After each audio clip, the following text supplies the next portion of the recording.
Latest news सब तो पहला अपने फोन ते देखने लिए साडा चैनल सबसक्राइब करो और नोटिफिकेशन दे लिए बेल आइकॉन जरूर दबाओ।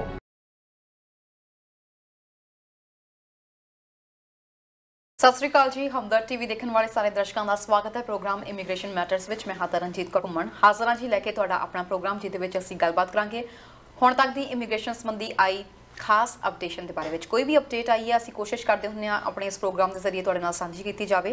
सो कैनेडियन इमीग्रेशन नूं लैके तुहाडा कोई भी सवाल हैगा सानूं अज दे लाइव प्रोग्राम विच तुसीं कॉल कर सकते हो। अज असीं कोशिश करांगे कैनेडा के इमीग्रेशन मिनिस्टर दे वल्लों कुछ बयान आए ने, उन्हां दे वल्लों कुछ अपडेट्स दित्तियां गईयां ने, किहड़े प्रोसैस इस वक्त तरजीह दित्ते जा रहे हैं प्रोसैसेस नूं उहदे बारे असीं तुहानूं जानकारी देवांगे। नाल ही ट्रक ड्राइवर्स लई इस वक्त वड्डी खबर सामने आ रही है। जेकर तुसीं आउट ऑफ कैनेडा हो या फिर कैनेडा दे विचों ट्रक ड्राइवर हो, तुहाडे लई की अपॉर्चुनिटी है कैनेडा विच, इहदे बारे विच भी वड्डी खबर सामने आ रही है। ये भी तुहाडे नाल सांझी करांगे। एक्सप्रैस एंट्री दे ड्रॉ दे बारे भी गलबात करांगे। इंटरनेशनल स्टूडेंट्स खास तौर ते अज दा प्रोग्राम ध्यान नाल सुनन, ध्यान नाल देखण, तुहाडे लई भी कुछ जरूरी गल्लां असीं सांझीआं करन लगियां। इस तो इलावा कोई भी तुहाडा मसला है कैनेडियन इमीग्रेशन नूं लैके सानूं अज दे लाइव प्रोग्राम च कॉल कर सकते हो। प्रोग्राम लाइव है इस वक्त ते तुहाडे सवालां दे जवाब देण लई, कैनेडियन इमीग्रेशन संबंधी ताज़ा अपडेट देण लई साडे नाल जुड़ चुके ने जी आईसीसी इमीग्रेशन तो मिस्टर मनु दत्ता जी। स्वागत है sir. Taran ji, thank you very much. सब तो पहला तो तुहानूं ते सारे ही व्यूअर्स नूं आईसीसी इमीग्रेशन की समुची टीम वालों MD Manu Dutta and RD Ripudaman Singh Dhillon वालों सत श्री अकाल, नमस्कार एंड आदाब and thank you very much for having us on air. की हाल चाल सर? All good sir. इमीग्रेशन का बैकलॉग हुण खत्म होना शुरू हो चुका है, इसलिए मैं तो बहुत खुश हाँ। इमीग्रेशन मिनिस्टर ने भी ये चीज़ नूं अज तरन मेरी स्माइल नहीं देख रहे। Absolutely very good news and बहुत सारे दोस्त साडे सोच रहे थे कि इमीग्रेशन नाल की बनने वाला है, की होने वाला है, बिकॉज बैकलॉग तंग कर रहा सी, नज़र आ रहा सी वड्डी फाइलां हैगियां। बट ऑफिसर्स ने एंड इमीग्रेशन मिनिस्टर ने जिहड़ी लेटेस्ट टास्क फोर्स बनाई हैगी उहदी पहली मीटिंग सीगी जी इस मंडे नूं एंड उहदे विच उन्होंने क्लीयर अपडेट्स दित्तियां हैगियां कि पहली गल तो 1250 नवी हायरिंग की गई है, नवे एजेंट्स हायर किए गए हैं, नवे ऑफिसर्स हायर किए गए हैं जिहड़े बैकलॉग नूं कवर करने वास्ते अहम अपना रोल प्ले करेंगे। दूजी चीज़ आ गई तरन, एक होर चीज़ आ रही थी कि इंडिया तो वीज़े नहीं लग रहे जी। पाकिस्तान वाले कहते सी साडे पाकिस्तान तो वीज़ा नहीं लग रहे थे। एजेंट्स बहुत कर रहे हैं कि कैनेडा ने तो बंद करते, डोर बंद करते इंडियन स्टूडेंट्स ਲਈ। ਹੁਣ ਉਹਨਾਂ ਦੇ ਨੰਬਰਸ ਵੀ ਉਹਨਾਂ ਨੇ ਸ਼ੇਅਰ ਕੀਤੇ। ਉਹਨਾਂ ਨੇ ਕਿਹਾ ਜੀ ਕੈਨੇਡਾ ਦਾ ਜਿਹੜਾ ਇਸ ਸਾਲ ਦਾ ਟਾਰਗੇਟ 2022 ਦਾ ਟਾਰਗੇਟ ਹੈਗਾ ਉਹ ਹੈਗਾ ਜੀ 4,32,000 ਐਪਲੀਕੈਂਟਸ ਨੂੰ ਇਮੀਗ੍ਰੇਸ਼ਨ ਦੇਣੀ। ਉਹ ਕਹਿੰਦੇ ਜੀ ਅਗਸਤ ਤੱਕ ज़्यादा रिपोर्ट दी है, उस तो पहला तक 3 लाख तो ज़्यादा इमीग्रेशन ऑलरेडी दी जा चुकी है 2022 दे विच। सो दे आर ऑन टारगेट। हुण 1,32,000 होर फैमिलीज़ नूं इमीग्रेशन देनी है विच इज़ इन अगले 4 महीनों दे विच it will get done, no issues about that. हुण आपां गल कर रहे थे कि स्टूडेंट्स तो वीज़ा नहीं लग रहे जी इंडिया तो रिफ्यूज़ल रेट ही बहुत ज़्यादा 100% लोगों ने पाना शुरू करता सी टिकटॉक के उत्ते कि रिफ्यूज़ल रेट आ रहा है। एब्सोल्यूटली झूठी खबर हैगी जी। 3,60,000 वीजे स्टूडेंट वीज़ाज जनवरी तो लैके जुलाई तक इशू किए गए हैं। एंड हुण इस महीने के उत्ते अगस्त के उत्ते अगेन इमीग्रेशन का टारगेट, बिकॉज पिछले 3 महीने इमीग्रेशन का टारगेट सीगा वर्क परमिट की फाइल्स नूं खत्म करना। एंड पिछले आपां हुण वर्क परमिट की भी गल करन तो पहला मैं आऊँगा कि स्टडी परमिट इस साल इस महीने अगस्त के महीने दे विच उन्हां दा टारगेट हैगा कि they have to give out at least 150,000 more study visa जिन्नियां फाइलां लगियां हुई ताकि बैकलॉग बिल्कुल खत्म हो जाए। सर सैप्टेंबर इनटेक वाले भी सानूं कोई कॉल कर रहे थे कि सानूं अजे तक इहदे लई आ नहीं रहा हैगा, कोई भी इहदे बारे कोई जानकारी नहीं मिल पा रही जिन्होंने अप्लाई किया होया सी। भी की बैटर हो सकता कि स्टडी नूं असीं इंडिया रहिंदे ही कंटिन्यू कर लईए या असीं कोर्स नूं डेफर कर दिता जाए। सो बाहर जिहड़े रह के इस वक्त स्टडी कर रहे कि इन्हां नूं लैके भी कोई अपडेट आई है? तरन जी बैकलॉग उन्होंने खत्म कर देना इस मंथ दे विच अगस्त दे या मैक्सिमम सैप्टेंबर दी फर्स्ट 2-3 डेज दे विच all backlog 150,000 applications would get done.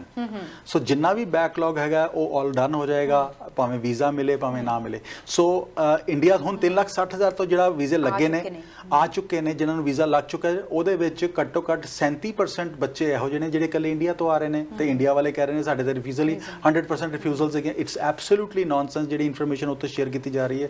ਹੁਣ ਵਰਕ ਪਰਮਿਟ ਦੀ ਗੱਲ ਕਰੀਏ ਤਕਰੀਬਨ 3 ਲੱਖ ਤੋਂ ਜ਼ਿਆਦਾ 3,49,000 ਵਰਕ ਪਰਮਿਟਸ जनवरी तो लैके जुलाई तक इशू किए गए हैं कैनेडा वास्ते। Again a big number. ਹੁਣ ਅਸੀਂ ਇਹਦੇ ਵਿੱਚ ਹੀ ਕਹਿ ਰਹੇ ਹਾਂ ਕਿ ਜਿਹੜੀ ਪਬਲਿਕ ਪਾਲਿਸੀ ਹੈਗੀ ਹੈ ਉਹ ਅਗਲੇ ਫੈਬਰੂਅਰੀ ਤੱਕ ਐਗਜ਼ਿਸਟ ਕਰਨੀ ਹੈਗੀ ਹੈ ਕਿ ਤੁਸੀਂ ਵਿਜ਼ਟਰ ਤੇ ਆ ਕੇ ਆਪਣਾ ਵਰਕ ਪਰਮਿਟ ਚੇਂਜ ਕਰ ਸਕਦੇ ਹੋ। ਹੁਣ ਇੱਥੇ ਅਸੀਂ ਇੱਕ ਚੀਜ਼ ਹੋਰ ਕਹਿੰਦੇ ਕਿ ਸਰਦੀਆਂ ਦੇ ਵਿੱਚ ਨਾਰਮਲੀ ਕੀ ਹੁੰਦਾ ਕਿ ਸਾਰੇ ਬਿਜ਼ਨੈਸ ਸਲੋ ਹੋਣੇ ਸ਼ੁਰੂ ਹੋ ਜਾਂਦੇ ਨੇ। ਜੇ ਅਸੀਂ ਰੈਸਟੋਰੈਂਟਸ ਦੀ ਗੱਲ ਕਰੀਏ, ਰੈਸਟੋਰੈਂਟ ਸਲੋ ਹੋਣੇ ਸ਼ੁਰੂ ਹੋ ਜਾਂਦੇ ਨੇ ਠੰਡ ਦੇ ਵਿੱਚ, ਹੋਟਲਸ ਰੈਸਟੋਰੈਂਟ ਸਲੋ ਹੋ ਜਾਂਦੇ ਨੇ। ਟਰੱਕਿੰਗ ਦੇ ਵਿੱਚ ਨਵੇਂ ਡਰਾਈਵਰ ਨੂੰ ਟਰੱਕ ਡਰਾਈਵਰ ਇੰਪਲੋਇਰ ਜਿਹੜਾ ਹੈਗਾ ਉਹ ਨਵਾਂ ਟਰੱਕ ਫੜਾਉਂਦਾ ਨਹੀਂ ਹੈਗਾ, ਸੋ ਉਹ ਵੀ ਬਿਜ਼ਨਸ ਸਲੋ ਹੋ ਜਾਣੇ ਆ। ਫਾਰਮਿੰਗ ਦੇ ਵਿੱਚ ਹੁੰਦਾ ਕੁਝ ਨਹੀਂ ਬਿਕੋਜ਼ ਸੀਜ਼ਨਸ ਖਤਮ ਹੋ ਚੁੱਕੇ ਹੁੰਦੇ ਨੇ। ਹੁਣ ਅਸੀਂ ਅਗਲੇ ਸਾਲ ਦੀ ਤਿਆਰੀ ਹੋਣੀ ਸ਼ੁਰੂ ਹੋ ਜਾਣੀ ਹੈ। ਸੋ ਅਗਲੇ 6 ਹਫ਼ਤੇ ਬੜੇ ਕ੍ਰੂਸ਼ਲ ਹੈਗੇ ਨੇ। ਜਿੰਨੇ ਵੀ ਦੋਸਤ ਸਾਡੇ ਵਿਜ਼ਿਟ ਵੀਜ਼ਾ ਤੇ ਕੈਨੇਡਾ ਦੇ ਵਿੱਚ ਹੈਗੇ ਨੇ ਜਾਂ ਵਿਜ਼ਟਰ ਲੈ ਕੇ ਬੈਠੇ ਹੋਏ ਨੇ, ਦਿਸ ਇਜ਼ ਅਗਲੇ 6 ਵੀਕਸ ਤੁਹਾਡੇ ਵਾਸਤੇ ਬਹੁਤ ਕ੍ਰੂਸ਼ਲ ਆ। ਜੇ ਵਰਕ ਪਰਮਿਟ ਮਿਲਦਾ ਆ, LMIA ਮਿਲਦਾ, ਗੈਟ ਦੈਟ ਨਾਓ, ਨਹੀਂ ਤੇ ਤੁਸੀਂ ਅਗਲੇ ਸਾਲ ਦੀ ਕੈਟੇਗਰੀ ਦੇ ਵਿੱਚ, ਅਗਲੇ ਸਾਲ ਦੇ ਕੋਟਾਸ ਦੇ ਵਿੱਚ ਚੱਲ ਜਾਓ। ਪਰ ਜਿਵੇਂ ਤੁਸੀਂ ਕਿਹਾ ਕਿ ਹੁਣ ਅਪਲਾਈ ਕੀਤੇ ਤੇ ਕਿੰਨੇ ਸਮੇਂ ਤੱਕ ਰਿਜ਼ਲਟ ਆ ਸਕਦਾ, ਕੀ ਇਹ ਚੀਜ਼ ਪ੍ਰਭਾਵਿਤ ਕਰੇਗੀ ਜੇ 2 ਜਾਂ 3 ਮਹੀਨੇ ਲੱਗਦਾ ਕਿ ਜਦ ਤੱਕ ਤਾਂ ਸਰਦੀਆਂ ਦਾ ਵਿੰਟਰ ਦਾ ਮੌਸਮ ਹੋਏਗਾ? ਤਰਨ, ਜੇ ਬਾਰਡਰ ਤੇ ਜਾ ਕੇ ਲੈਂਦੇ ਹੋ ਤਾਂ ਰਾਈਟ ਵੇ ਉਸੇ ਦਿਨ ਤੁਸੀਂ ਵਰਕ ਪਰਮਿਟ ਲੈ ਸਕਦੇ ਹੋ, ਤੁਹਾਨੂੰ ਵੇਟ ਕਰਨ ਦੀ ਲੋੜ ਹੀ ਨਹੀਂ। ਕਿ ਜੇ ਤੁਹਾਡਾ EMPLOYER ਤੁਹਾਨੂੰ ਸਪੋਰਟ ਕਰਦਾ ਪਿਆ ਐਂਡ ਬਾਰਡਰ ਤੇ ਜਾਣ ਨੂੰ ਤਿਆਰ ਆ, ਆਨਸਰ ਕਰਨ ਵਾਸਤੇ ਤਿਆਰ ਆ, ਤਾਂ why not do that? Because ਜਿਹੜੇ EMPLOYER ਨੂੰ ਅੱਜ ਲੋੜ ਆ ਉਹਨੂੰ 3 ਮਹੀਨੇ ਬਾਅਦ ਲੋੜ ਪੈਣੀ ਹੈ ਜਾਂ ਨਹੀਂ ਰਹਿਣੀ ਉਹ ਪਤਾ ਨਹੀਂ ਹੈਗਾ। ਸੋ ਜਿਹੜੀ ਚੀਜ਼ ਅੱਜ ਹੁੰਦੀ ਹੋਵੇ ਉਹ ਕੱਲ ਤੱਕ ਕਿਉਂ ਟਾਲਦੇ ਪਏ ਹੋ? ਸੋ ਆਪਣੇ EMPLOYER ਨੂੰ ਰਿਕੁਐਸਟ ਕਰੋ ਕਿ ਮੇਰੇ ਨਾਲ ਬਾਰਡਰ ਤੇ ਚੱਲੇ, ਤਾਂ get your things done. Why do you want to wait? ਬਿਲਕੁਲ ਸਰ, ਤੁਸੀਂ ਜਿਵੇਂ ਇਹਦੀ ਗੱਲ ਕੀਤੀ ਹੈ ਸਟੂਡੈਂਟਸ ਦੇ ਬਾਰੇ ਵਿੱਚ ਵੀ ਇਹ ਹੈ ਕਿ ਜਿਵੇਂ ਤੁਸੀਂ ਕਿਹਾ ਕਿ ਬੈਕਲੌਗ ਬੜੀ ਛੇਤੀ ਇਹ ਕੰਪਲੀਟ ਕਰਨ ਲੱਗੇ ਨੇ। ਸੋ ਜੇ ਇਹਦੇ ਵਿੱਚ ਮੈਂ ਕੱਲ ਵੀ ਇੱਕ ਖਬਰ ਪੜ੍ਹ ਰਹੀ ਸੀ, ਮੈਨੂੰ ਉਹਦੇ ਬਾਰੇ ਪੂਰੀ ਜਾਣਕਾਰੀ ਨਹੀਂ ਮਿਲੀ ਹੈਗੀ। ਜੇ ਤੁਹਾਨੂੰ ਹੋਵੇ ਕਿ ਇਹ ਵੀ ਸੁਣਨ ਦੇ ਵਿੱਚ ਆਏ ਕਿ ਜਿਹੜੇ ਸਟੂਡੈਂਟਸ ਇਸ ਵਕਤ ਕੈਨੇਡਾ ਤੋਂ ਬਾਹਰ ਸਟੱਡੀ ਕਰਨਾ ਚਾਹੁੰਦੇ ਨੇ ਜਾਂ ਕਰ ਰਹੇ ਨੇ, ਉਹਨਾਂ ਲਈ ਵੀ ਅੱਗੇ ਵਰਕ ਪਰਮਿਟ ਲਈ ਐਲੀਜੀਬਲ ਹੋਏਗਾ ਜਾਂ ਉਹਨਾਂ ਨੂੰ ਇਨ ਪਰਸਨ ਆਉਣਾ ਜ਼ਰੂਰੀ ਹੋਏਗਾ? ਉਹਨਾਂ ਨੂੰ ਇਨ ਪਰਸਨ ਆਉਣਾ ਜ਼ਰੂਰੀ ਹੋਏਗਾ ਬਿਕੋਜ਼ ਉਹ ਜਿਹੜਾ ਐਗਜ਼ੈਂਪਸ਼ਨ ਮਿਲੀ ਹੋਈ ਸੀਗੀ ਉਹ ਅਗਸਤ ਤੱਕ ਹੀ ਹੈਗੀ ਹੈ। ਸੋ ਅਗਲੇ ਸਮੈਸਟਰ ਦੇ ਵਿੱਚ ਉਹ ਐਗਜ਼ੈਂਪਸ਼ਨ ਨਹੀਂ ਰਹਿਣੀ। ਸੋ ਦੇ ਸ਼ੁੱਡ ਬੀ ਇਨ ਕੈਨੇਡਾ। ਹੁਣ ਤਰਨ ਇੱਥੇ ਇੱਕ ਚੀਜ਼ ਹੋਰ ਐਡ ਕਰੂੰਗਾ ਕਿ ਬਹੁਤ ਸਾਰੇ ਜਿਹੜੇ ਲੋਕ ਆ ਸੋਚ ਕੇ ਬੈਠੇ ਜੀ ਸਾਡਾ ਬੈਕਲੌਗ ਬਹੁਤ ਜ਼ਿਆਦਾ ਹੈਗਾ, ਬੈਕਲੌਗਸ ਫਸੇ ਹੋਏ ਨੇ, ਪਤਾ ਨਹੀਂ 2.7 ਇਸ ਟਾਈਮ ਤੇ ਬੈਕਲੌਗ 2.4 ਮਿਲੀਅਨ ਦਾ ਰਹਿ ਗਿਆ, ਪਹਿਲੀ ਗੱਲ।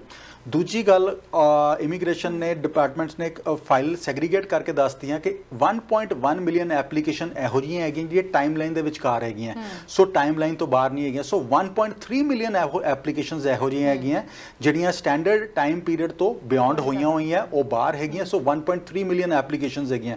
ਸੋ 2.4 ਮਿਲੀਅਨ 2.7 ਮਿਲੀਅਨ ਦਾ ਕੋਈ ਬੈਕਲੌਗ ਨਹੀਂ ਹੈਗਾ। ਬੈਕਲੌਗ ਜ਼ਰੂਰ ਹੈਗਾ ਇੰਨਾ 1.1 ਮਿਲੀਅਨ 1.5 ਮਿਲੀਅਨ ਤੱਕ ਐਪਲੀਕੇਸ਼ਨਸ ਰੈਗੂਲਰਲੀ ਹਰ ਟਾਈਮ ਇਨਵੈਂਟਰੀ ਦੇ ਵਿੱਚ ਹੁੰਦੀਆਂ ਹੈਗੀਆਂ। ਸੋ 1.3 ਮਿਲੀਅਨ ਜ਼ਰੂਰ ਹੈਗੀਆਂ ਐਂਡ ਗਵਰਨਮੈਂਟ ਜਿਸ ਤਰ੍ਹਾਂ ਕੰਮ ਕਰ ਰਹੀ ਹੈ, ਜਿਸ ਤਰ੍ਹਾਂ ਨਵੇਂ ਏਜੰਟਸ ਹਾਇਰ ਕਰ ਰਹੀ, ਨਵੇਂ ਆਫਿਸਰਸ ਹਾਇਰ ਕਰ ਰਹੀ ਹੈ, I think in next 3 to 4 months ਸਾਰਾ ਬੈਕਲੌਗ ਖਤਮ ਹੋ ਜਾਏਗਾ। ਸਰ, ਐਕਸਪ੍ਰੈਸ ਐਂਟਰੀ ਦੇ ਵੀ ਨਾਲ ਦੇ ਨਾਲ ਡਰਾ ਨਿਕਲ ਰਹੇ ਨੇ। ਸੋ ਜਿਵੇਂ ਤੁਸੀਂ ਕਿਹਾ ਸੀ ਕਿ ਹੁਣ ਇਮੀਗ੍ਰੇਸ਼ਨ ਦਾ ਇਸ ਵਾਰ ਦਾ ਟੀਚਾ ਵੀ ਲਗਭਗ ਹੀ ਪੂਰਾ ਕਰਨ ਦੀ ਕਗਾਰ ਤੇ ਹੈਗੇ ਨੇ ਤੇ ਕੁਝ ਕੁ ਮਹੀਨੇ ਬਚੇ ਨੇ, ਇਹਨੂੰ ਵੀ ਪੂਰਾ ਕਰ ਲਿਆ ਜਾਏਗਾ। ਸੋ ਅੱਜ ਵੀ ਇੱਕ ਡਰਾ ਨਿਕਲਿਆ ਵਾ ਜਿਹੜਾ ਕਿ 515 ਦੇ ਰਾਉਂਡ 16 ਦੇ ਰਾਉਂਡ ਜਿਹੜੇ ਪੁਆਇੰਟਸ ਨਿਕਲੇ ਨੇ। ਕਿੰਨੇ ਇਨਵੀਟੇਸ਼ਨਸ ਮਿਲੇ ਨੇ? ਤਰਨ ਜੀ 2750 ਇਨਵੀਟੇਸ਼ਨ ਦਿੱਤੇ ਗਏ ਨੇ ਐਂਡ 2750 ਐਂਡ 516 ਦੇ ਕੱਟ ਆਫ ਤੇ ਆ ਡਰਾਜ਼ ਆਊਟ ਹੋਏ ਨੇ। ਸੋ ਇਹਦੇ ਵਿੱਚ ਵੀ ਤਿੰਨੇ ਕੈਟੇਗਰੀਜ਼ ਹੈਗੀਆਂ, CEC ਕਲਾਸ ਵੀ ਹੈਗੀ ਹੈ, PNPs ਵਾਲੇ ਵੀ ਹੈਗੇ ਨੇ ਐਂਡ ਸਕਿਲਡ ਵਰਕਰਸ ਵੀ ਹੈਗੇ ਨੇ, ਪੁਆਇੰਟ ਸਿਸਟਮ ਬੇਸ ਵੀ। ਸੋ ਅੱਜ ਦੀ ਤਰੀਕ ਦੇ ਵਿੱਚ ਤਰਨ 450 ਤੋਂ ਲੈ ਕੇ 500 ਦੇ ਵਿੱਚ ਤਕਰੀਬਨ 78,000 ਐਪਲੀਕੈਂਟਸ ਦਾ ਪ੍ਰੋਫਾਈਲ ਪਿਆ ਹੈਗਾ। ਇਸ ਸਾਲ ਦਾ ਕੋਟਾ 56,000 ਐਪਲੀਕੇਸ਼ਨਸ ਦਾ ਟੋਟਲ ਹੈਗਾ। ਸੋ ਤਕਰੀਬਨ 6,000 ਅਸੀਂ ਕਰੀਏ ਕਿ 6,000 ਇਨਵੀਟੇਸ਼ਨ ਹਾਲੇ ਤੱਕ ਦਿੱਤੇ ਜਾ ਚੁੱਕੇ ਨੇ। ਤੋ ਅਗਲੇ 50,000 ਇਨਵੀਟੇਸ਼ਨਸ ਹੋਰ ਦਿੱਤੇ ਜਾਣੇ ਨੇ from now till end of ਡਿਸੈਂਬਰ।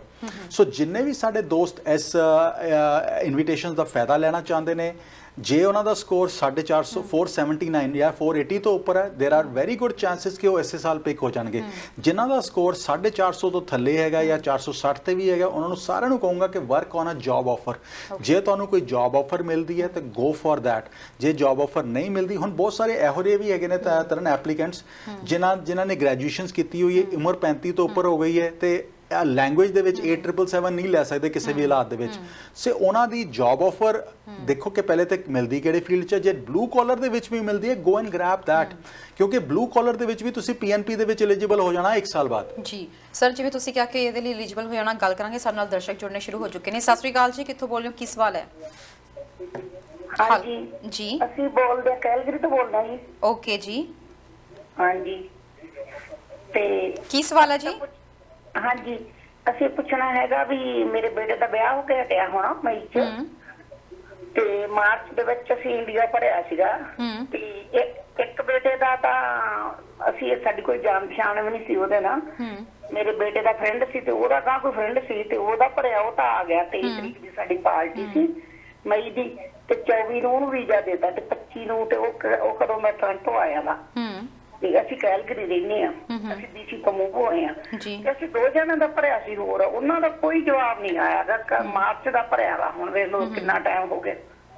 ਅਸੀਂ ਤਾਂ ਇਹੀ ਪੁੱਛਣਾ ਵੀ ਉਹਨਾਂ 2 ਜਣਾਂ ਦਾ ਕੋਈ ਜਵਾਬ ਨਹੀਂ ਤੱਕ। ਮੇਰਾ ਭਾਂਜਾ ਸਕਾ ਆਪਦਾ ਬੇਟਾ ਰਿਸ਼ਤੇਦਾਰੀ ਜੀ, ਤੇ ਤੁਸੀਂ ਕਹਿ ਰਹੇ ਹੋ ਕਿ ਵੀ ਉਹਨਾਂ ਦਾ ਬਣਿਆ ਨਹੀਂ ਤੇ ਤੁਹਾਡਾ ਬਣ ਗਿਆ, ਸੋ ਤੁਸੀਂ ਇਹਦੇ ਬਾਰੇ ਵਿੱਚ ਜਾਣਕਾਰੀ ਕਰਨਾ, ਵਿਜ਼ਟਰ ਵੀਜ਼ਾ ਦੇ ਬਾਰੇ ਵਿੱਚ ਜਾਣਕਾਰੀ ਲੈਣਾ ਚਾਹੁੰਦੇ ਹੋ? ਹਾਂਜੀ ਵਿਜ਼ਟਰ ਵੀਜ਼ਾ, ਹਾਂਜੀ ਵਿਜ਼ਟਰ ਵੀਜ਼ਾ। ਠੀਕ ਹੈ ਜੀ। ਕਿਸੇ ਦਾ ਫਰੈਂਡ ਦਾ ਗਾਲ ਆਇਆ ਸੀ, ਉਹਨੂੰ ਤੁਹਾਡੇ ਰਿਸ਼ਤੇਦਾਰ ਦਾ ਰਹਿ ਗਿਆ, ਕਿਸੇ ਹੋਰ ਨਹੀਂ ਅਪਲਾਈ ਕੀਤਾ ਸੀ, ਉਹਨਾਂ ਨੂੰ ਮਿਲ ਗਿਆ। ਤੁਸੀਂ ਟੀਵੀ ਸਕਰੀਨ ਤੇ ਆਨਸਰ ਸੁਣ ਸਕਦੇ ਹੋ ਜੀ।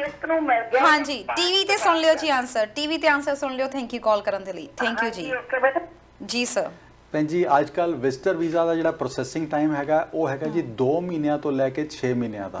ਸੋ ਕਈ ਵਾਰੀ ਹੁੰਦਾ ਕੀ ਹੈ ਕਿ ਕਿਸ ਆਫਿਸਰ ਕੋਲ ਫਾਈਲ ਜਾਂਦੀ ਹੈ ਉਹ ਜਲਦੀ ਪ੍ਰੋਸੈਸ ਹੋ ਜਾਂਦੀ, ਕਿਸੇ ਆਫਿਸਰ ਕੋਲ ਵਰਕਲੋਡ ਇੰਨਾ ਹੁੰਦਾ ਕਿ ਫਾਈਲ ਪੈਂਡਿੰਗ ਪੈ ਸਕਦੀ ਹੈਗੀ। ਐਂਡ ਹਰ ਐਪਲੀਕੈਂਟ ਡਿਫਰੈਂਟ ਹੈਗਾ। ਕਈ ਵਾਰੀ ਵੈਰੀਫਿਕੇਸ਼ਨ ਦੇ ਵਿੱਚ ਚੱਲ ਜਾਂਦੇ, ਕੁਝ ਡਾਕੂਮੈਂਟਸ ਨਜ਼ਰ ਆਉਂਦੇ ਕਿ ਪੂਰੇ ਨਹੀਂ ਹੈਗੇ, ਕੁਝ ਡਾਕੂਮੈਂਟਸ ਨਜ਼ਰ ਆਉਂਦੇ ਕਿ ਪੂਰੇ ਹੈਗੇ ਨੇ। ਸੋ ਕੁਡ ਬੀ ਵਨ ਰੀਜ਼ਨ ਕਿ ਤੁਹਾਡਾ ਇੱਕ ਬੱਚੇ ਨੂੰ ਲੱਗ ਗਿਆ ਤੇ ਹਾਲੇ 2 ਨੂੰ ਨਹੀਂ ਲੱਗਿਆ।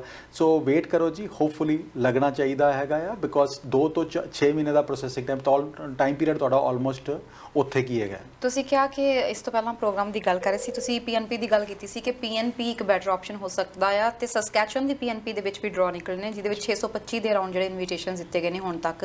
ਸੋ ਉਹਦੇ ਬਾਰੇ ਵੀ ਜਾਣਕਾਰੀ ਲੈਣੀ ਚਾਹਾਂਗੇ। ਸਸਕੈਚੁਅਨ ਦੇ ਪੀਐਨਪੀ ਦਾ ਕੀ ਸਿਸਟਮ ਹੈ, ਕੀ ਈਜ਼ੀਲੀ ਉਹਦੇ ਵਿੱਚ ਆ ਜਾਂਦੇ ਆ? ਬਿਲਕੁਲ ਤਰਨ, ਅੱਜ ਦੀ ਤਰੀਕ ਦੇ ਵਿੱਚ ਸਸਕੈਚੁਅਨ ਅੱਜ ਸਭ ਤੋਂ ਫਾਸਟ ਮੂਵਿੰਗ ਪ੍ਰੋਵਿੰਸ ਹੈਗਾ ਜਦੋਂ ਪੀਐਨਪੀ ਦੀ ਗੱਲ ਕਰਦੇ ਹਾਂ। ਪਹਿਲੇ ਕਾਲ ਲੈ ਲਈਏ ਜੀ। ਸੋ ਨਾਲ ਦੀ ਨਾਲ ਅਸੀਂ ਕਾਲਸ ਵੀ ਲੈ ਰਹੇ ਹਾਂ, ਸਰਵਰ ਟੀਮ ਨੂੰ ਕਹਾਂਗੇ ਪਲੀਜ਼ ਕਾਲਸ ਨਾਲ ਫਾਰਵਰਡ ਕੀਤੀਆਂ ਜਾਣ। ਹੈਲੋ ਹਾਂਜੀ, ਸਤਿ ਸ਼੍ਰੀ ਅਕਾਲ ਜੀ। ਦੱਸੋ ਜੀ ਕਿੱਥੋਂ ਬੋਲ ਰਹੇ ਹੋ, ਕੀ ਸਵਾਲ ਹੈ? ਤੁਹਾਡੀ ਆਵਾਜ਼ ਥੋੜੀ ਘੱਟ ਆ ਰਹੀ ਹੈ ਜੀ, ਥੋੜਾ ਜਿਹਾ ਉੱਚੀ ਬੋਲੋਗੇ? ਬ੍ਰਹਮਪੁਰ ਚੋਂ ਬੋਲਦੇ ਆ ਜੀ। ਸਾਡਾ ਸਵਾਲ ਇਹ ਆ ਜੀ, ਮੇਰੇ ਬੇਟਾ ਦਾ 10 ਸਾਲਾ ਵੀਜ਼ਾ ਲੱਗਿਆ ਸੀ ਅੱਗੇ ਜੀ, ਉਹ ਵੀ ਹੁਣ ਦੂਜਾ ਪੂਰਾ ਹੋ ਗਿਆ ਸੀਗਾ, ਦੁਬਾਰੇ ਹੁਣ ਲਾਈ ਗਿਆ, 10 ਮਹੀਨੇ ਹੋ ਗਏ ਜੇ ਕੋਈ ਪਤਾ ਨਹੀਂ ਲੱਗਿਆ ਉਹਦਾ। ਠੀਕ ਹੈ ਜੀ, ਤੁਸੀਂ ਟੀਵੀ ਸਕਰੀਨ ਤੇ ਆਨਸਰ ਸੁਣ ਸਕਦੇ ਹੋ। ਥੈਂਕ ਯੂ ਕਾਲ ਕਰਨ ਦੇ ਲਈ। ਨੈਕਸਟ ਕਾਲਰ, ਇਹਨਾਂ ਦਾ ਪਹਿਲਾਂ ਆਪਾਂ ਨਾਲ ਦੀ ਨਾਲ ਰਿਪਲਾਈ ਕਰ ਦਈਏ ਸਰ। ਤਰਨ, ਜਿਹੜਾ 10 ਮਹੀਨੇ ਹੈਗਾ, 10 ਮਹੀਨੇ ਥੋੜਾ ਜ਼ਿਆਦਾ ਪ੍ਰੋਸੈਸਿੰਗ ਟਾਈਮ ਹੋ ਗਿਆ। ਤੁਸੀਂ ਆਪਣੇ ਮੈਂਬਰ ਪਾਰਲੀਮੈਂਟ ਦੀ ਰਿਕੁਐਸਟ ਕਰਕੇ ਇਨਫੋਰਮੇਸ਼ਨ ਲੈ ਸਕਦੇ ਹੋ ਕਿ ਇੰਨਾ ਟਾਈਮ ਕਿਉਂ ਲੱਗ ਰਿਹਾ ਹੈਗਾ ਜੀ। ਨੈਕਸਟ ਕਾਲਰ, ਸਤਿ ਸ਼੍ਰੀ ਅਕਾਲ ਜੀ, ਕਿੱਥੋਂ ਬੋਲ ਰਹੇ ਹੋ ਤੇ ਕੀ ਕੁਐਸਚਨ ਹੈ ਤੁਹਾਡਾ? ਕਾਲ ਕੁਮਨ ਮੈਡਮ, ਦੱਤਾ ਸਾਹਿਬ ਨਾਲ ਗੱਲ ਕਰਨੀ ਸੀ। ਹਾਂਜੀ, ਅਸੀਂ ਦੋਨੋਂ ਵਿਜ਼ਟਰ ਵੀਜ਼ੇ ਤੇ ਆਏ ਹੋਏ ਆ ਸੈਨਿਕ ਟਾਈਮ, ਤੇ ਬੱਚੇ ਸਾਡੇ ਇੱਥੇ ਪੀਆਰ ਨੇ ਦੋਨੋਂ। ਤੇ ਕੀ ਸਾਨੂੰ ਪੀਆਰ ਅਪਲਾਈ ਕਰਨ ਲਈ ਕਿਹੜੀ ਫਾਰਮੈਲਿਟੀ ਚਾਹੀਦੀ ਹੈ ਜੀ? ਤੁਸੀਂ ਟੀਵੀ ਸਕਰੀਨ ਤੇ ਆਨਸਰ ਸੁਣ ਸਕਦੇ ਹੋ। ਥੈਂਕ ਯੂ ਸੋ ਮਚ ਕਾਲ ਕਰਨ ਦੇ ਲਈ। ਜੀ ਸਰ। ਜੀ, ਸਭ ਤੋਂ ਪਹਿਲਾਂ ਤਾਂ ਜੇ ਤੁਹਾਡੇ ਬੱਚੇ ਪਰਮਾਨੈਂਟ ਰੈਜ਼ੀਡੈਂਟ ਹੈਗੇ, ਤੁਸੀਂ ਸੁਪਰ ਵੀਜ਼ਾ 5 ਸਾਲ ਦਾ ਹੁਣ ਲੈ ਸਕਦੇ ਹੋ। ਤੁਹਾਡੀ ਐਂਟਰੀ 5 ਸਾਲ ਵਾਸਤੇ ਵੈਲਿਡ ਹੋ ਸਕਦੀ ਹੈ। ਸੋ 5 ਸਾਲ ਇੱਥੇ ਐਂਟਰੀ ਲੈ ਕੇ, ਜਾਂ ਜੇ ਤੁਸੀਂ ਕੈਨੇਡਾ ਦੇ ਵਿੱਚ ਹੈਗੇ ਹੋ, ਸੁਪਰ ਵੀਜ਼ਾ ਤੇ ਹੀ ਹੈਗੇ, ਤਾਂ ਤੁਸੀਂ ਬਿਜ਼ਨਸ ਬਾਏ ਕਰ ਸਕਦੇ ਹੋ, ਜਾਂ ਕੋਈ LMIA ਲੈ ਕੇ ਆਪਣੀ ਵਰਕ ਪਰਮਿਟ ਕਰਵਾ ਕੇ ਬਾਅਦ ਚੋਂ ਪੀਆਰ ਵਾਸਤੇ ਵੀ ਕੁਆਲੀਫਾਈ ਹੋ ਸਕਦੇ ਹੋ। ਬਟ ਏਜ ਫਰਕ ਹੈਗੀ ਹੈ ਕਿ ਏਜ ਕਿੰਨੀ ਹੈਗੀ, ਐਜੂਕੇਸ਼ਨ ਕਿੰਨੀ ਹੈ, ਲੈਂਗੁਏਜ ਸਕਿੱਲਸ ਕਿਸ ਤਰ੍ਹਾਂ ਦੀਆਂ ਹੈਗੀਆਂ, ਉਹਦੇ ਵਾਸਤੇ ਤੁਸੀਂ ਸਾਨੂੰ ਜਾਂ ਕਿਸੇ ਕੰਸਲਟੈਂਟ ਨੂੰ ਡਿਸਕਸ ਕਰ ਲਓ ਕਿ ਕਿਹੜਾ ਪੀਐਨਪੀ ਤੁਹਾਡੇ ਵਾਸਤੇ ਬੈਸਟ ਵਰਕ ਕਰ ਸਕਦਾ ਹੈ। ਜੀ ਬਿਲਕੁਲ। ਤੇ ਸਰ ਆਪਾਂ ਗੱਲ ਕਰ ਰਹੇ ਸੀ ਸਸਕੈਚੁਅਨ ਪੀਐਨਪੀ ਦੇ ਬਾਰੇ ਵਿੱਚ। ਤਰਨ 65 ਦੇ ਪੁਆਇੰਟ ਦੇ ਉੱਤੇ 650 ਇਨਵੀਟੇਸ਼ਨਸ ਤਕਰੀਬਨ ਦਿੱਤੇ ਗਏ ਨੇ। ਐਂਡ ਇਹ ਵੀ ਆਕੂਪੇਸ਼ਨ ਸਪੈਸੀਫਿਕ ਡਰਾਜ਼ ਸੀਗਾ। ਕਾਫੀ ਆਕੂਪੇਸ਼ਨਸ ਹੈਗੇ ਨੇ ਜਿਨ੍ਹਾਂ ਦੇ ਵਿੱਚੋਂ ਡਰਾ ਲਿੱਤੇ ਗਏ ਨੇ। ਬਟ ਨਾਰਮਲੀ ਕਾਫੀ ਦੇਰ ਬਾਅਦ ਸੈਸਕੈਚੁਅਨ ਦਾ ਸਕੋਰ 65 ਨੂੰ ਹਿੱਟ ਕੀਤਾ ਹੈਗਾ, ਨਹੀਂ ਤੇ 67 ਤੋਂ ਬਿਯੋਂਡ ਹੀ ਸੀਗਾ। ਸੋ 65 ਦਾ ਸਕੋਰ ਆਉਣ ਨਾਲ 650 invitation is a good, but again occupation specific ਸੀਗਾ।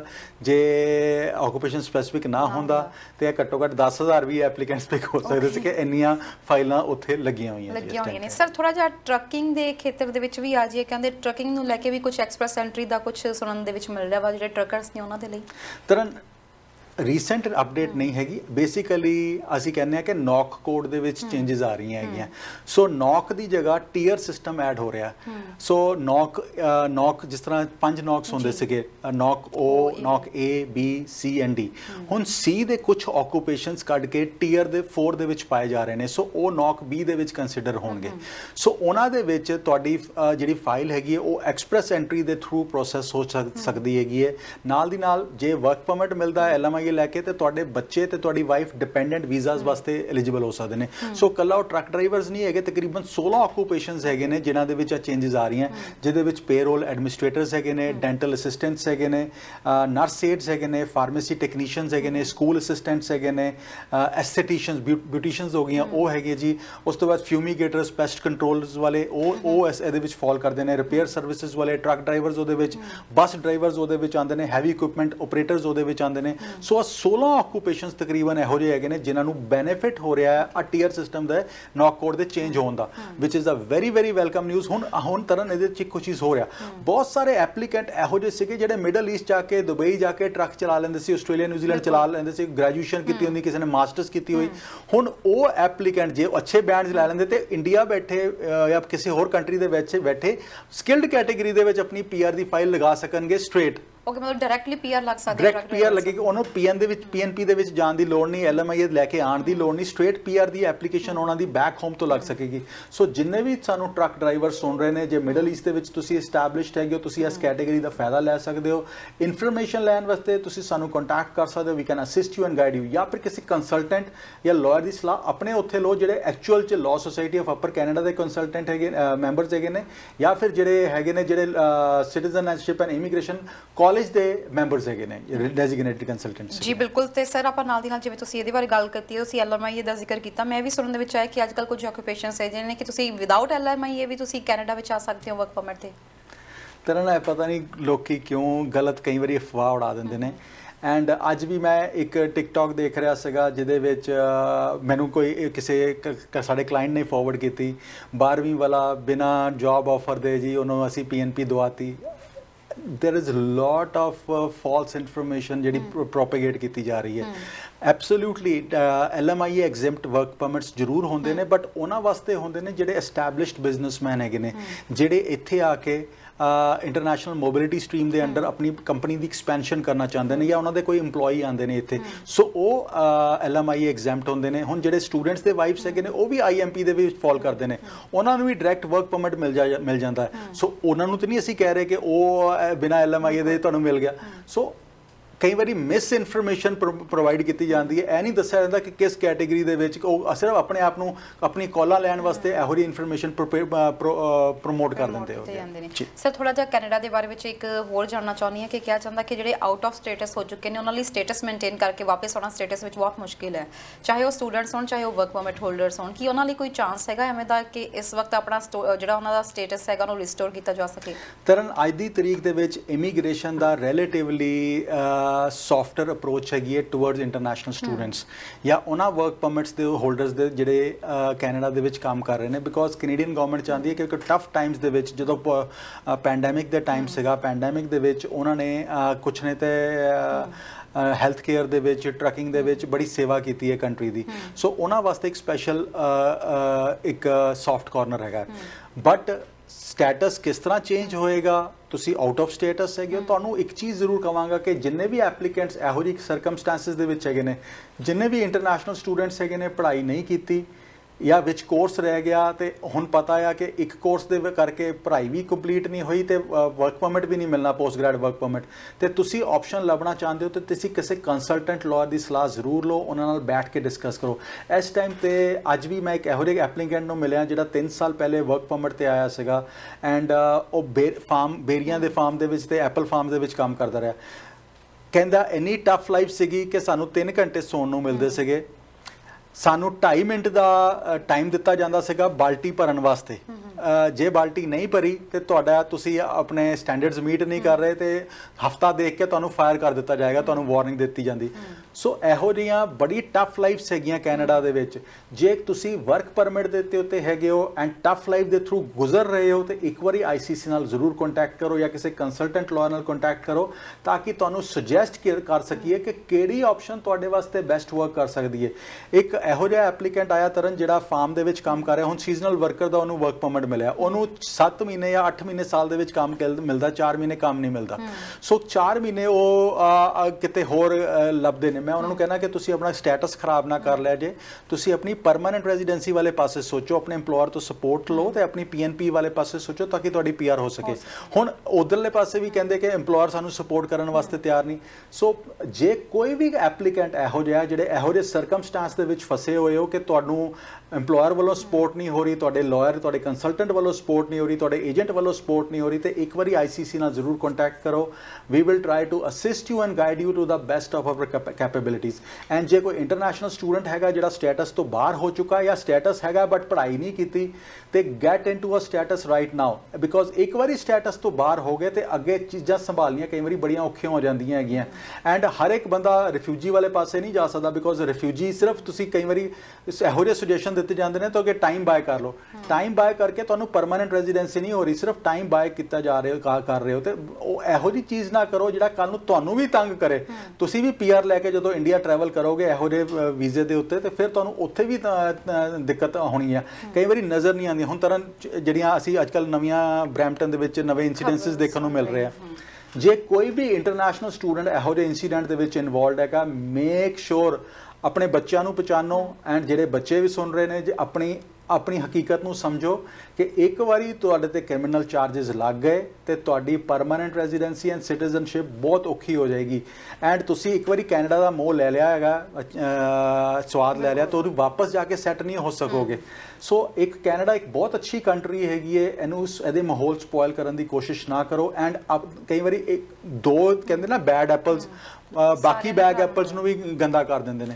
ਸੋ ਕਈ ਵਾਰੀ ਤੁਹਾਡੇ ਨਾਮ ਦੇ ਉੱਤੇ ਉਹ ਇਦਾਂ ਲੱਗਦਾ ਕਿ ਇੰਟਰਨੈਸ਼ਨਲ ਸਟੂਡੈਂਟ ਸੀਗੇ ਤਾਂ ਬਾਕੀ ਬੱਚੇ ਵੀ ਉਹਦੇ ਤੇ ਇਫੈਕਟ ਹੋ ਜਾਂਦੇ ਹੈਗੇ ਨੇ। ਮੈਂ ਸਵਾਲੇ ਤੁਹਾਨੂੰ ਕਰਨ ਹੀ ਲੱਗੀ ਸੀ ਵੀ ਬਰੈਂਪਟਨ ਜਾਂ ਬੀਤੇ ਦਿਨੀ ਜਿਹੜਾ ਇਨਸੀਡੈਂਟ ਦੇਖਣ ਨੂੰ ਮਿਲਿਆ ਵਾ, ਇਹਦੇ ਵਿੱਚ ਜਿਵੇਂ ਇਨਵੋਲਵਮੈਂਟਸ ਦੇਖਣ ਨੂੰ ਮਿਲ ਰਹੀਆਂ ਨੇ, ਕੁਝ ਖਾਸ ਤੌਰ ਤੇ ਭਾਰਤੀ ਮੁੰਡਿਆਂ ਦੀਆਂ ਨੇ, ਤੇ ਜਿਹੜੇ ਦੇਖਣ ਨੂੰ ਕੁਝ ਇੰਟਰਨੈਸ਼ਨਲ ਸਟੂਡੈਂਟਸ ਵੀ ਲੱਗ ਰਹੇ ਨੇ। ਸੋ ਜਿਹੇ ਵਿੱਚ ਨੀਚੇ ਕਮੈਂਟਸ ਬਹੁਤ ਆ ਰਹੇ ਸੀਗੇ ਕਿ ਕਿਤੇ ਇਸ ਤੋਂ ਬਾਅਦ ਰੂਲਸ ਤਾਂ ਨਹੀਂ ਟਫ ਹੋ ਜਾਣਗੇ, ਬਾਕੀਆਂ ਦੇ ਉੱਤੇ ਇਸ ਦਾ ਕੋਈ ਅਸਰ ਤਾਂ ਨਹੀਂ ਪਏਗਾ। ਸੋ ਇਮੀਗ੍ਰੇਸ਼ਨ ਨਾਲ ਤਾਂ ਨਹੀਂ ਇਸ ਦਾ ਕੋਈ ਲੈਣਾ ਦੇਣਾ ਹੈਗਾ। ਤਰਨ ਬਿਲਕੁਲ ਆਉਣ ਵਾਲੇ ਸਮੇਂ ਦੇ ਵਿੱਚ ਬਹੁਤ ਸਾਰੀਆਂ ਚੀਜ਼ਾਂ ਨੂੰ ਇਫੈਕਟ ਹੋਏਗਾ ਜੀ, ਬਿਕੋਜ਼ ਜਿਸ ਤਰ੍ਹਾਂ ਦਾ ਇਨਸੀਡੈਂਸਿਸ ਵਧੀ ਜਾ ਰਹੇ ਨੇ ਐਂਡ ਜਿਸ ਤਰ੍ਹਾਂ ਦੇ ਵਾਇਲੈਂਟ, ਬਿਕੋਜ਼ ਕੈਨੇਡਾ ਇਹੋ ਜਿਹੀ ਕੰਟਰੀਜ਼ ਵਾਇਲੈਂਟਸ ਵਾਸਤੇ ਨਹੀਂ ਬਣੀਆਂ ਹੋਈਆਂ।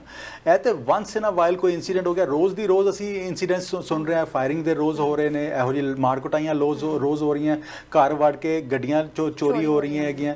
ਸੋ ਕਿਤੇ ਨਾ ਕਿਤੇ ਆ ਕੇ ਜੇ ਇੰਟਰਨੈਸ਼ਨਲ ਸਟੂਡੈਂਟਸ ਜਾਂ ਇਮੀਗ੍ਰੈਂਟਸ ਇਹਦੇ ਵਾਸਤੇ ਰਿਸਪੌਂਸਿਬਲ ਹੋਣਗੇ ਤੇ ਐਬਸੋਲੂਟਲੀ ਉਹਦੇ ਮੇਜਰ ਸਟੈਪ ਹੁੰਦੇ ਜਾਣਗੇ ਇਮੀਗ੍ਰੇਸ਼ਨ ਆਉਣ ਵਾਲੇ ਲੋਕਾਂ ਵਾਸਤੇ। ਇਹ ਤੇ ਇੱਥੇ ਆ ਗਏ ਨੇ ਸਰ, ਜਿਹੜੇ TR ਵੀਜ਼ਾ ਤੇ ਉਰੇ ਆਏ ਨੇ, ਜੇਕਰ ਉਹਨਾਂ ਉੱਤੇ ਕ੍ਰਿਮੀਨਲ ਚਾਰजेस ਲੱਗਦੇ ਨੇ, ਕੀ ਉਹਨਾਂ ਦੀ ਡਿਪੋਰਟੇਸ਼ਨ ਦੇ ਚਾਂਸਸ ਵੱਧ ਜਾਂਦੇ ਨੇ ਜਾਂ PR ਅੱਗੇ ਆਉਣ ਵਾਲੇ ਸਮੇਂ 'ਚ ਮੁਸ਼ਕਿਲ ਹੋ ਸਕਦੀ ਹੈ, ਚਾਹੇ ਉਹ ਸਟੂਡੈਂਟ ਹੋਣ ਚਾਹੇ ਵਰਕ ਵੀਜ਼ਾ ਦੇ ਉੱਤੇ ਹੋਣ? ਤਰਨ ਜੀ, ਇੱਕ ਵਾਰੀ ਕ੍ਰਿਮੀਨਲ ਚਾਰजेस ਤੁਹਾਡੇ ਉੱਤੇ ਪੈ ਗਏ, they are going to haunt you for the rest of your life. ਭਾਵੇਂ ਤੁਸੀਂ ਪਰਮਾਨੈਂਟ ਰੈਜ਼ੀਡੈਂਸੀ ਲੈਣੀ ਹੋਵੇ, ਭਾਵੇਂ ਸਿਟੀਜ਼ਨਸ਼ਿਪ ਲੈਣੀ ਹੋਵੇ, ਭਾਵੇਂ ਕਿਸੇ ਨੂੰ ਸਪਾਂਸਰ ਕਰਨਾ ਹੋਵੇ, ਸੋ ਉਹ ਤੁਹਾਨੂੰ ਹਮੇਸ਼ਾ ਹੀ ਹੌਂਟ ਕਰਨਗੇ। ਸੋ ਇਹੋ ਜਿਹੀ ਕੋਈ ਵੀ ਚੀਜ਼ ਆਪਣੇ ਉੱਤੇ ਨਾ ਪੈਣ ਦਿਓ ਐਂਡ ਇਹੋ ਜਿਹੀ ਚੀਜ਼ਾਂ ਤੋਂ ਦੂਰ ਰਹੋ। ਬਹੁਤ ਵਧੀਆ ਮੁਲਕ ਹੈਗਾ ਐਂਡ ਬਾਬਾ ਜੀ ਦਾ ਸ਼ੁਕਰ ਕਰਿਆ ਕਰੋ ਕਿ ਤੁਸੀਂ ਇੱਥੇ ਆ ਗਏ ਹੋ ਐਂਡ ਚੰਗੀ ਰੋਟੀ ਚੰਗੀ ਹਵਾ ਖਾ ਰਹੇ ਹੋ। ਉਹ ਐਂਡ ਆਪਣੇ ਮਾਪਿਓ ਵਾਸਤੇ ਆਪਣੀ ਫੈਮਿਲੀ ਵਾਸਤੇ ਕੰਮ ਕਰੋ ਰਾਦਰ ਦੈਨ ਇਹੋ ਜਿਹੀ ਡਿਸਟਰਕਟਿਵ ਚੀਜ਼ਾਂ ਤੋਂ ਕੰਸਟਰਕਟਿਵ ਚੀਜ਼ਾਂ ਵੱਲ ਆਪਣੇ ਆਪ ਨੂੰ ਐਸਟੈਬਲਿਸ਼ ਕਰਨ ਦੇ ਵਾਲੇ ਪਾਸੇ ਕੰਮ ਕਰੋ। ਇੱਕ ਲਾਸਟ ਕੁਐਸਚਨ, RNIP ਦੇ ਕਿਹਾ ਜਾ ਰਿਹਾ ਕਿ ਜਿਹੜਾ ਪਾਇਲਟ ਪ੍ਰੋਗਰਾਮ ਸੀ ਇਹਨੂੰ ਵੀ ਅੱਗੇ ਐਕਸਪੈਂਡ ਕਰ ਦਿੱਤਾ ਗਿਆ ਵਾ, ਸੋ ਇਹਦੀ ਵੀ ਥੋੜੀ ਜਿਹੀ ਜਾਣਕਾਰੀ ਦਿਓ, ਕਿਹੜਾ ਪਾਇਲਟ ਪ੍ਰੋਜੈਕਟ ਸੀ ਤੇ ਕੌਣ ਇਹਦੇ ਜਿਹੜਾ ਫਾਇਦਾ ਲੈ ਸਕਦਾ? ਤਰਨ rural and northern immigration pilot project ਚੱਲ ਰਿਹਾ ਸੀਗਾ। ਸੋ ਆ ਪਾਇਲਟ ਪ੍ਰੋਜੈਕਟ 2 ਸਾਲਾਂ ਵਾਸਤੇ ਇਨੀਸ਼ੀਏਟ ਕੀਤਾ ਗਿਆ ਸੀਗਾ। ਸੋ 10 ਸਿਟੀਜ਼ ਨੂੰ ਟਾਰਗੇਟ ਕੀਤਾ ਗਿਆ ਸੀਗਾ, ਜਿਹਦੇ ਵਿੱਚ ਹਰ ਇੱਕ ਸਿਟੀ ਦੇ ਕੋਲ 125 RNIP ਸਰਟੀਫਿਕੇਟਸ ਇਸ਼ੂ ਕਰਨ ਦਾ ਟਾਰਗੇਟ ਸੀਗਾ। ਟੋਟਲ 2750 ਇਨਵੀਟੇਸ਼ਨਸ ਟੋਟਲ ਇਸ਼ੂ ਹੋਣੇ ਸੀਗੇ। ਸੋ ਉਹ ਅੱਛੇ ਚੱਲ ਰਹੇ ਨੇ। ਪੈਂਡੈਮਿਕ ਕਰਕੇ ਸਾਰੀ ਫੁੱਲ ਕੈਪੈਸਿਟੀ ਦੇ ਉੱਤੇ ਕੰਮ ਤਾਂ ਨਹੀਂ ਕਰ ਸਕੇ ਬਟ ਕਾਫੀ ਹੱਦ ਤੱਕ ਦੇ ਹੈਵ ਬੀਨ ਸਕਸੈਸਫੁਲ। ਇਹਦੇ ਵਿੱਚ ਓਨਟਾਰੀਓ ਦੀ ਗੱਲ ਕਰੀਏ ਤੇ ਸਡਬਰੀ, ਟਿਮਿੰਸ, ਨਾਰਥ ਬੇ, ਟੀ-ਬੇ ਇਹ ਸਾਰੇ ਆ ਜਾਂਦੇ ਹੈਗੇ ਨੇ। ਇਹਨਾਂ ਸਾਰਿਆਂ ਦੇ ਉੱਤੇ ਸੂਸੇ ਮੇਰੀ ਇਹਨਾਂ 5 ਸਿਟੀਜ਼ ਦੇ ਉੱਤੇ ਪਾਇਲਟ ਪ੍ਰੋਜੈਕਟ ਚੱਲ ਰਿਹਾ ਸੀਗਾ। ਸੋ ਇਹਨਾਂ ਦਾ ਰਿਸਪੌਂਸ ਬਹੁਤ ਅੱਛਾ ਆਇਆ। ਅੱਜ ਵੀ ਜੇ ਕੋਈ ਟਰੱਕ ਡਰਾਈਵਰਸ ਹੈਗੇ ਨੇ RNIP ਦਾ ਫਾਇਦਾ ਲੈਣਾ ਚਾਹੁੰਦੇ ਨੇ ਤੇ ਆਪਣੀ ਡਿਟੇਲਸ ਸਾਡੇ ਨਾਲ ਸ਼ੇਅਰ ਕਰ ਦਿਓ। ਵੀ might be able to assist you in RNIP on truckings। ਤੁਹਾਡੇ ਕੋਲ ਵੀ ਕੁਝ ਜੌਬ ਓਪਰਚੁਨਿਟੀਜ਼ ਹੁੰਦੀਆਂ ਨੇ, ਇਸ ਵਾਰ ਕਿਹੜੀਆਂ ਤੁਸੀਂ ਲੈ ਕੇ ਆਏ ਹੋ?